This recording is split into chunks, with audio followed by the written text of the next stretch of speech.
Welcome back, and from AutoNation Toyota Irvine, we have the general manager of that store, and of course Ephraim is here with us. Yes, Great to see you, sir. How are you?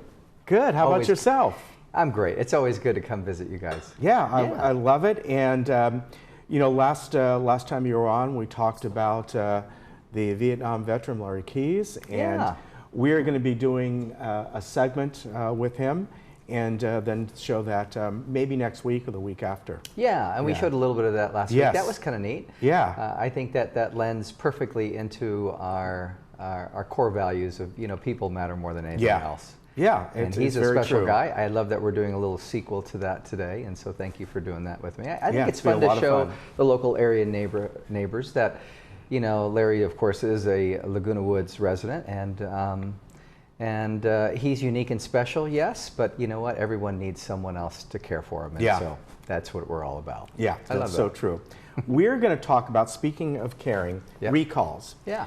Now, years ago, as you certainly know, if you heard the word recall, oh, wow. I know. What's going to, and there's been some over the years, you know, with the,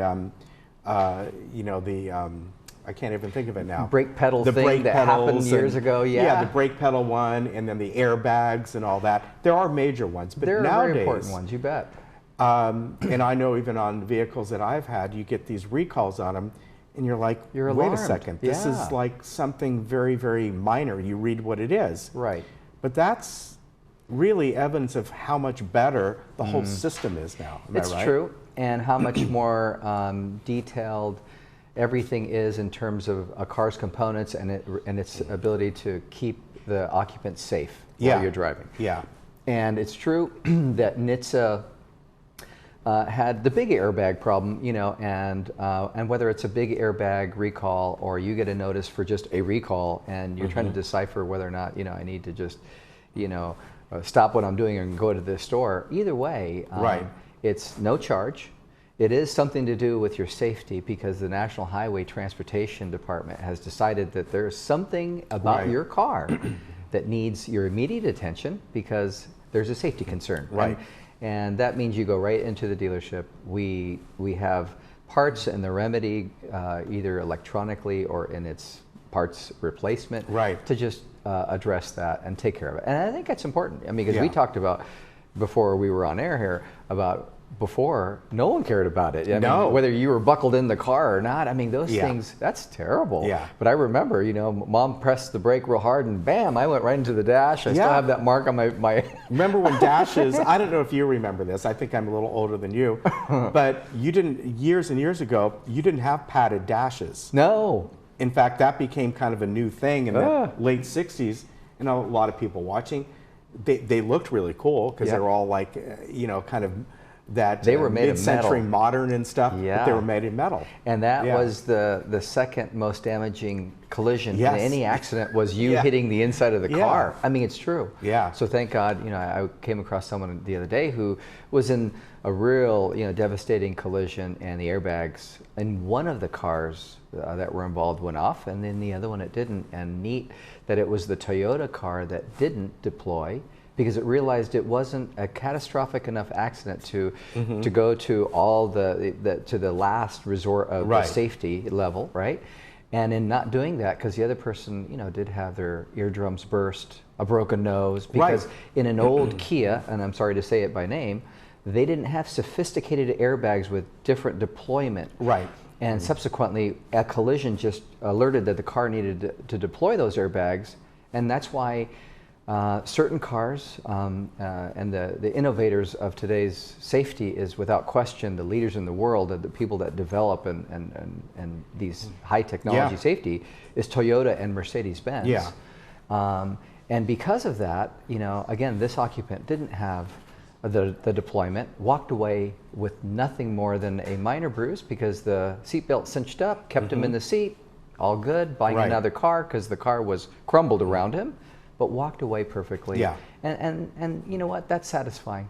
I mean, that was cool. And that's what the car's supposed to do. That's what it's supposed to do. Absorb all the energy and make you walk away. Unlike, again, years ago, people, you know, cars were made out of steel, thick steel, and but they didn't absorb energy. You know, it sounds counterproductive. You think, man, And yes, cars were bigger back then, and you could go up to the side of them and pound on them and all that. You would think, well, that's going to protect me more. But in reality, they realized, no, it didn't. That's true. That's neat, huh? We're getting old if we know that, don't we? I love that, though. Now, one thing I do want to ask you about when people get recall notices, just more out of curiosity, does that mean that the dealerships already know about it and have the stuff in stock? Or sometimes do they have to wait saying a recall is happening, wait till we notify you when you can go in? I'm confused about that Okay, part. so that's a great question. And I would tell you most often, stop, call in, or just come in. Okay. Because it's, again, we identified it, it's a safety concern, and it needs your immediate attention. Okay. And so come in, remember it's a no charge Even if event. the car is 10 years old and it's out of warranty. It doesn't matter. Yeah, and again, we were talking because today, NHTSA put out something for a 2008 car, a Corolla and Matrix. I mean, that's an older car. It's 11, 12 years old.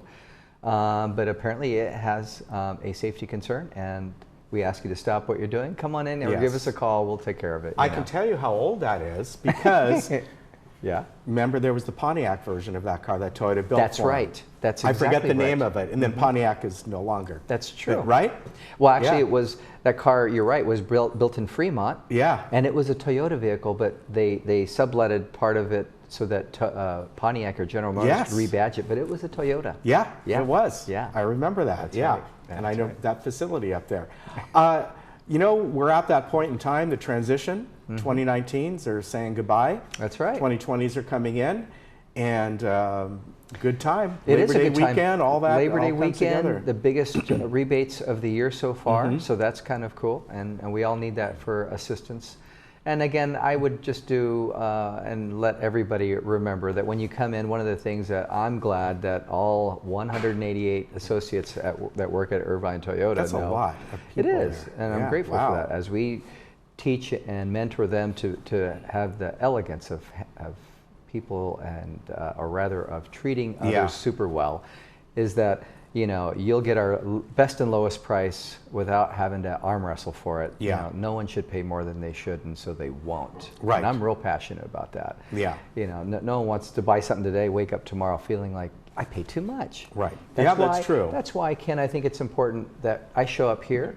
Now and again, I like coming to visit you as often as possible. We like it too. But come see me first. Let me guide that visit, whether it's for service or for this recall, or you want a new replacement vehicle, or even better yet, come in because you just want a conversation with a friend and share a cup of coffee. Yeah. I'd rather do that. And you can also, you know, one of the things that you might want to discuss, because I've leased cars over the last, I don't know how many, 20 years or something, and they can sit down with one of your folks and go over what's, you know, tell me, should I purchase, should I lease, what's best for me, or just give the parameters, because it's, I would say, like, I don't know how many, half the cars are leased nowadays? Yeah, more than half. Yeah, and it used to be a specialty thing, remember? It Only is. like It used to be. executives leased cars. Yeah. But now it's, hey, let's just pay for a little bit of the portion of the time I want to use the car, and then I want to give it back. Yeah. You know, I might even be driving in 3 or 4 years after today. I know I'm going to, you know, I'm at that point where I prefer to be driven than drive anymore, but so I need a car for 3 years. So why? Let's pay for $7,000-8,000 of its usage for the next 3 years, as opposed to the sticker prices, which is $25,000. Yeah, it's a huge difference. It doesn't make sense for everybody, but it's fun to know all of your options and have someone clearly lay them out, and then allow you to say, yeah, that one makes sense, or that none of them make sense. Hey, let me take it home and just think about it. All right, and you can always purchase it. Yeah. Even if you lease it. Of course. Hey, listen, we got to go right now. We're going to do that segment, and you know that we're going to get Larry on here, and so we'll bring that to you in a week or two. Good. But good to see you. Great to see you. All right. Thanks, man. Take care. I appreciate you. And they're right down the road there, AutoNation, Toyota Irvine. It's huge. It's fun. And, you know, good guys that work over there. Steve's pretty good, too. Not bad. Yeah, not bad. All right, we'll be right back.